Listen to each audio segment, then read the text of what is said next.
Back to go another YouTube video. It's your boy Orion G. Today we're gonna react to the art of album rollouts.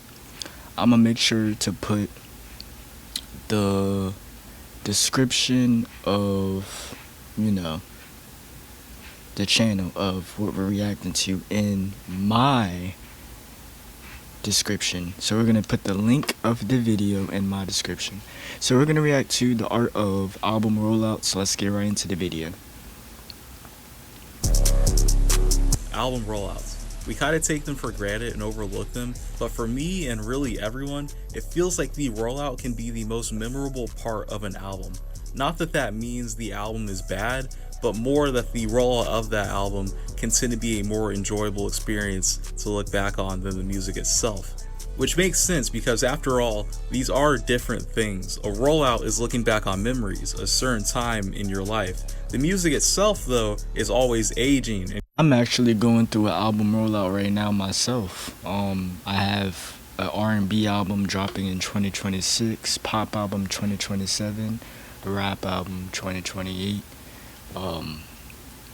Little Domination on all platforms. Y'all go check that out. But yeah, I'm actually going through an album rollout right now. I'm about to go to the studio next month, re-record all these songs, record new songs so I can gear for these next projects. Let's continue. Your thoughts on it can always change, so you can't really make a comparison to them. Today, I'm going to go back and look at some of not only the more remembered and infamous album rollouts, but I'm also going to try to break down what makes a good one. This is the art of album rollouts. Let's start with the most fun one, surprise rollouts. As the name entails, these are rollouts that come out of nowhere, either with the album itself just releasing, or the album coming within a week or so of its start. Some infamous ones off the bat, you had GNX, If You're Reading This It's Too Late, Kanye's 2018 run technically, if you want to count that, and that's just rap. Looking outside of that, some of the biggest albums ever were surprise drops like Blonde, Lemonade, and In Rainbows. In Rainbows in particular, not only was that a surprise drop, it was the first major album to release digital only. In the pre-streaming era, Radiohead drops this album on their website for free and exclusive to it, something that hadn't been seen ever at that point and can't really be replicated since what was revolutionary then is now just the modern standard. But it's arguable to say that without Radiohead doing this and proving that an album can at the same time not be on CD, be free, not have any promotion, and still be successful, that the streaming model we use now would have been very different or not as quickly adopted. And then one that I was a big fan of personally was honestly Nevermind. This album got a lot. That project that came out my senior year of high school. I graduated that same day. Honestly, Nevermind came out. I like one song called Falling Back. I think that's like track 2 or track 3. It's in the album, but let's see what he has to say. A lot of shit, rightfully so. It's underrated for sure, but Drake still definitely phoned it in. Anyways, that rollout for some reason. And it is, underrated also because it's a house album. He experimented with different sounds, different producers. It's a lot to it, but let's see what he has to say. Has become very nostalgic to me, and even looking back at it from where we are now, where Drake's kind of this outsider, this album and the way that it came out was something that I don't think many other artists would do. It dropped with a day's warning, no word on what it sounded like. I remember people having to guess about it being a dance album, and it for the most part doing well. It's all very impressive. Did everyone know it was gonna be a dance house album like at first, or was everyone expecting it to sound like Jimmy Cooks or something? Even for Drake, who was pretty much at his peak at that point, to drop an album like that was really sketchy, which is probably why Jimmy Cooks is on it, like kind of a fail-safe track in case the entire album flopped, which shows that even for him, an artist that was already known to be versatile, was a super risky move. One that I see he bought up Jimmy Cooks. Okay. Aside from the album not being as good as it could have been, is one that I'll always respect him for. One I thought people might have forgot about was coincidentally Might Delete Later. What happened with this album, unfortunately, was due to J. Cole's pretty dumb decision to tie the whole thing to a beef that didn't really concern him, caused everything on the album except for what the beef was about to get completely ignored. 7 Minute Drill was only up for like a week, a whole ass year ago, and it still has about as many streams as every other song on the album, even after being taken down. But being best known for one song aside, this album did okay, all things considered. It's clear that it was never really supposed to be a huge deal. It was a shadow drop after all, but I do think it is kind of crazy how the first J. Cole album in 3 years came and went. Like, it feels like something that shouldn't have rolled and not only hear them there. Then a couple days after that, we get Side Street, the first official teaser for the album. A couple days after that, I think he's about to talk about Tyler the Creator now. Let's see, hold on. I really am skipping a little bit so I can, I do that sometimes with videos, but I don't skip too much, only like 30 to 40. Summer 2021, and things are somewhat quiet in rap. That summer would go on to become legendary, but this was right before that, so not much was going on. These billboards go up with a number on them. When you call the number, you'd get all these special teasers, some of which weren't even on the album, which I think was neat. You could only hear them there. Then a couple days after that, we get Side Street, the first official teaser for the album. A couple days after that, he drops Lumberjack. Insane lead single. This shit is still gas, and even more impressive when you remember it's coming after Igor. The next day, he drops the cover and release date. He drops another single, What's Your Name, on the 22nd. Hype Train just keeps on chugging along. One last teaser the day after, and then bam, June 25th, we get the album. Start to finish, a rollout of 2.5 weeks. This is perfection. And then the deluxe on top of that, it came out way later. Amazing day, the Malone band legally obligated to talk about later. But I mention it now because it and Kendrick coming back further emphasized the rise.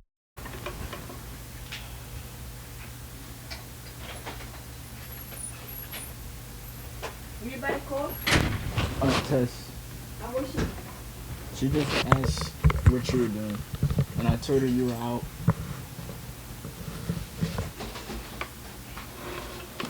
Of Baby Keem way back then. The rollout would start in 2020 with some teases and a couple of singles, but it wouldn't fully kick off until 2021, where we got Baby Keem featuring on Praise God with Travis Scott and Kanye. That song being not only one of the best on Donda, but was also just such a hype generator back then. At the same time that song was being worked My bad, I had to open up the door, but we back now, we back in action. Let's go. on through the Donda concerts, we also started getting snippets of Family Ties. Yet again, that song and everything about this era is just such a moment. Those songs both dropped around the same time, and then a couple of weeks later, Melodic Blue comes out. Not only did it, of course, have the Kendrick hype behind it, but it was also... I don't know too much. See, some of these artists I skip. I'll be honest, I don't listen to them. If you guys want me to check out some of their music, like, some of the albums that I should check out, if I'm sleeping on some of their music, let me know. But some of these I might skip, because he is just talking about rollouts and he's giving examples. But we just gonna go based off what's interesting. You know what I mean? We're gonna go based off that. Nevermind left off. In the video for Jamie Cooks, it ends with the release date for Her Loss, straight to the point. When the release window came around after a delay, we got Drake and 21 Savage on the cover of Vogue promoting the album, except Drake and 21 weren't actually on the cover of Vogue. They made a fake magazine issue loaded with references to the album, something that is not only super creative, but also just a cool thing to make for your audience. They actually made a batch of these magazines and handed them out. Like I said, it's a fully real fake magazine, which I feel is way more effort than most artists would go through to make a real version and not just a Photoshop on Twitter. Then the next day, all around the same time, Drake drops him and 21 on Howard Stern, Drake and 21 doing Tiny Desk, and 21 doing What's in My Bag. All of these show appearances were fake. And on the surface, it's kind of weird, especially for Drake. An artist at his level could and usually just would do these shows for real. Drake of all people should never have the thought of rolling an album out like this, but he did it, and like I said, I thought it was cool not only because it was a lot of effort that they didn't really need to put themselves through, but it was also once again neat for the album to have its own world of stuff and all these separate bits around it. Then after it drops on the 4th, you would think that the fake performances would stop too. I'm not sure if it's too much noise in the background. Oh, if it's too much noise in the background, I'll make sure to put it in the. But no, after the album's release, we would get a fake SNL performance and a fake Colors performance. So if it's too much noise, I'm gonna make sure to put it in the disclaimer in the comments, because I'm actually gonna do it. I'm gonna put, guys, my bad for the too much background noise. I'm gonna put that in the comments so y'all know, because it was a lot going on in this video later on towards the end, only because people started walking in the house and stuff was going on. But let's continue the video. Surprising amount of dedication. Usually with any album drop now, the rollout stops on release, but here, since it was a fake media tour, the media tour continues after the album drops. But finally, on to Nightmare Rollouts. Alright, so starting off, the first thing I have in my notes for Nightmare Rollouts and what to talk about was, quote, any Kanye album, and I think that's exactly where we're gonna start. Let's take a look at the last 10 years of Kanye albums and the convoluted rollouts they went through. Let's start off with Yeezus 2, I mean So Help Me God, I mean Swish, I mean Waves, I mean The Life of Pablo. So clearly you can tell that this album had several. Some of these scrapped, like some of these rollouts, where some of these albums supposed to be albums and it got scrapped, or were they just all part of just a rollout? Changes, complete genre shifts in subways, and in the end became this mix of good and bad energy. It's very weird to explain, but it is a great inside look into kind of what would cause Kanye's downward spiral. It basically is bipolar, the album, whether he has it or not, but you can see in the final product that the walls are coming down, and shortly after its release, they kind of did. Some people might disagree, but I do feel like what we got in the end was probably the best overall project. Like Yeezus 2 or So Help Me God would have been fire albums and very experimental, but Pablo has so much stuff going for it. I do think the loss of what could have been was fair. You gotta remember too, not only was Pablo a very unique album in the way it was made and its subject matter, but it was also really unique in its release. It dropped as a Tidal exclusive, not available to. I thought that was music coming out of my head. No. I thought that was music coming out of my headphones, but that was really just music coming in through the headphones. Literally. It was there, the music through the video, and I'm over here thinking it's something coming out the headphones. Let's continue. Buy really anywhere for the longest time. Yeah, it is definitely a Nightmare rollout. Only way to listen to this album was streaming. And then of course the updates. We're used to this now, albums get mixing updates semi-regularly, but back then not only was that uncommon, but it was also done so much better.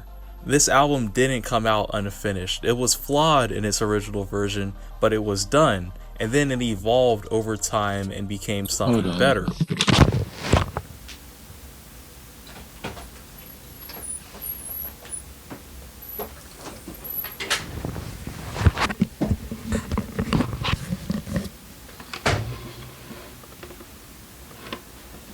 Which was unheard of in 2016. Moving on to Ye, once again an album made from the ruins of another album, in this case Love Everyone. That was scrapped and Ye was made taking a lot from it, but also adding introspection and overall being more grounded than that album was. Jesus is King, I would explain, but my first video is essentially what that is and goes into more detail than I would here, so just watch that honestly. And then Donda, very turbulent, insane story. We went from Jesus is King 2 to Donda a year later, and then in the span of 3 months, Donda, but the version that actually got released. An insane album rollout. Of course, there was the listening parties, a great idea that unfortunately got ran into the ground, but it was cool to see an album get developed over time. As annoying as it was that it kept getting delayed, Kanye once again pioneered a new way to present his art, and it paid off exponentially. There was also the live stream. Somebody please find that. How the hell was it not preserved? Then we got Donda Deluxe with even more songs, and something not enough people give credit for, the part 2s were pretty interesting. 3 is freeze a 2 point on album. Now did not happen until 2025. That We got Cardi. Let's go. I should have skipped. But we doing Cardi now, cause this video is way too long. We got things. We gotta go to the next vid.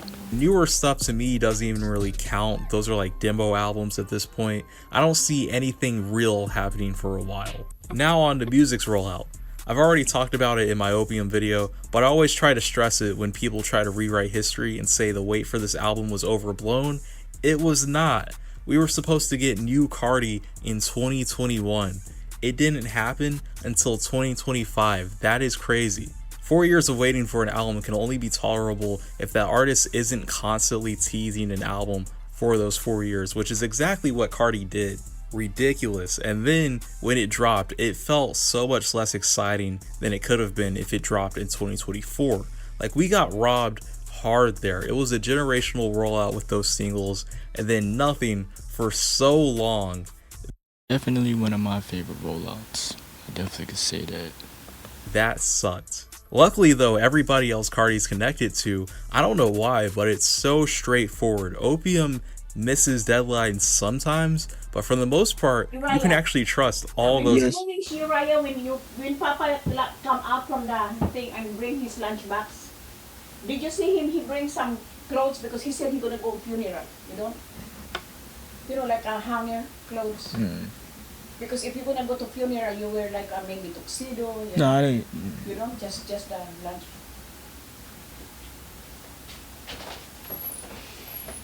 Guys to drop on time. It's such a shift. And they have good promotion now, which is cool to see. Before, everyone in Opium was just around, but now Ken Carson gets a whole ass mural setup. That is so cool. Another nightmare rollout, Don't Be Dumb. Also a video I made, check that out. Literally nothing going on. I was hoping the thing would be out by now, but nope. No single, no nothing. Hurry the hell up, Rocky. And then Utopia, just so much shit getting in the way of this poor album. The pandemic, then Astroworld happened and set it back another year, and finally the main rollout itself just felt so boring. I was sick of seeing that briefcase and zero release date. It was sickening. There was supposed to be a show at the Pyramids that got canceled last minute.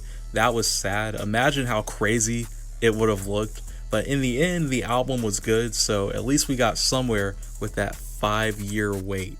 Okay, unfinished rollouts are ones where we know what the album is, we know it's coming, but it never drops, and unless it leaks, we never get to hear much of it.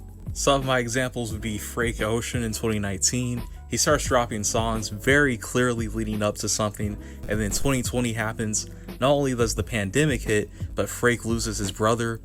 That album is never coming out, it's over. God's Country, this was going on just before Donda, but alongside Jesus is King 2. It's weird.